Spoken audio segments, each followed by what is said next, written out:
ایسے فیل ہوا کہ جیسے انسان کے ہونے نہ ہونے کا اساس ہی ختم ہو جاتا ہے۔ یقین کریں کہ میرے پاؤں جو ہے وہ کانپ رہے تھے اور میرا دل دھڑک رہا تھا کہ میں رب العالمین کے سامنے جو ہے وہ پیش ہونے کے لیے جا رہا ہوں۔ دنیا کے تمام تحفوں میں سے سب سے اہم ترین جو تحفہ ہے وہ غلاف کعبہ کا ہے۔ پاکستان کو بھی جو ہے یہ اعزاز حاصل ہے کہ یہ پاکستان سے بھی بن کے جو ہے وہ کعبۃ اللہ کو جو ہے وہ ہدیہ کیا گیا۔ کعبہ شریف کی یہ کنجی ہے اس کی جو آپ کے پاس ہے اس وقت موجود۔ سب سے پہلے یہ کنجی آپ صلی اللہ علیہ وسلم نے حضرت عثمان بن طلحہ رضی اللہ عنہ کو یہ کنجی دی تھی، اور 1400 سال گزرنے کے بعد آج یہ کنجی آپ کے پاس ہے۔ کعبے کی رونق،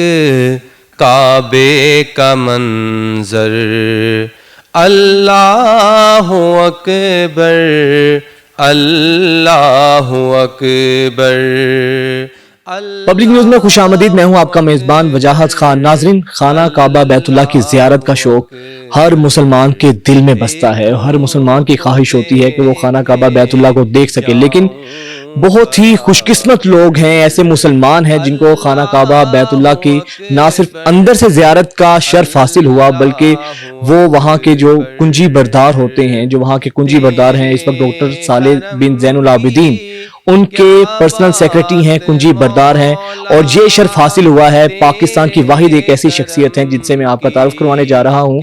نام ہے ان کا میاں عبد الرحمان صاحب، جن کا پاکستان سے تعلق ہے، اور یہ وہ واحد پاکستانی ہیں جن کو بے شمار دفعہ خانہ کعبہ بیت اللہ کی اندر سے زیارت کا شرف حاصل ہوا۔ میاں صاحب، کتنا رشک آتا ہے آپ کو اپنی قسمت پر کہ اللہ تعالیٰ نے آپ کو زیارت کعبہ کو اندر سے کرنے کا موقع دیا، اور پھر غلاف کعبہ جیسی یہ خوبصورت تبرک جو ہے آپ کے پاس موجود ہے۔ کیسی احساسات، کیسے آپ کے جذبات تھے اس وقت جب آپ کو یہ تحفہ ملا؟ وجاہت بھائی، میں آپ کو سچ سے ایک بات بتاؤں، جب پہلی دفعہ میں کعبۃ اللہ کے اندر گیا تو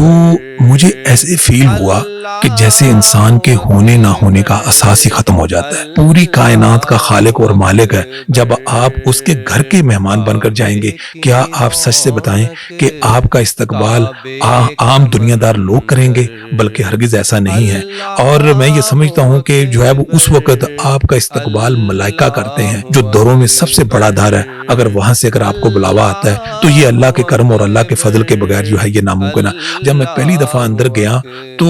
اندر انٹر ہوتے ہی جو ہے یقین کریں کہ میرے پاؤں جو ہے وہ کانپ رہے تھے اور میرا دل دھڑک رہا تھا کہ میں رب العالمین کے سامنے جو ہے وہ پیش ہونے کے لیے جا رہا ہوں۔ اور دائیں جانب ایک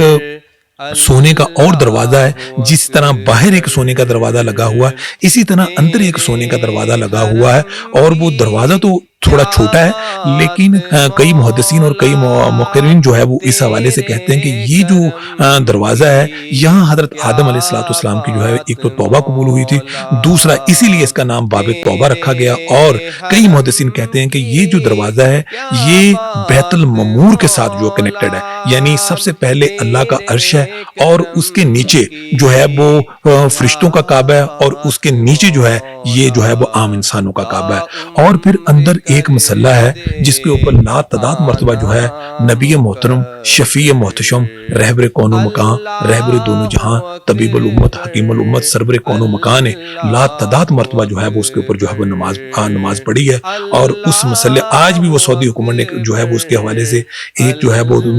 ویڈیو جاری کی ہے، اس کے اوپر باقاعدہ طور پہ جو ہے وہ انہوں نے جو ہے وہ نشانات لگائے ہوئے ہیں، اس مسلح کے اوپر لا تعداد مرتبہ جو ہے وہ نماز پڑھنے کا موقع ملا ہے۔ یہ بتائیے گا غلاف کعبہ تیار کتنے دیر میں ہوتا ہے، اس کی تیاری کے مراحل کیا ہوتے ہیں، اور کس طریقے سے اس کو پھر اوپر چڑھایا جاتا ہے؟ غلاف کعبہ کی تیاری کے لیے ہمیں 670 کلو گرام خالص ریشم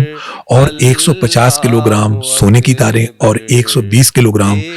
چاندی کی تاریں جو ہے وہ اس میں استعمال ہوتی ہیں، اور مجموعی طور پر جو غلاف کا جو سائز ہے جس 658 مربع میٹر ہوتا ہے، اور غلاف جو ہوتا ہے یہ 47 حصوں کے اوپر جو ہے یہ مشتمل ہوتا ہے، اور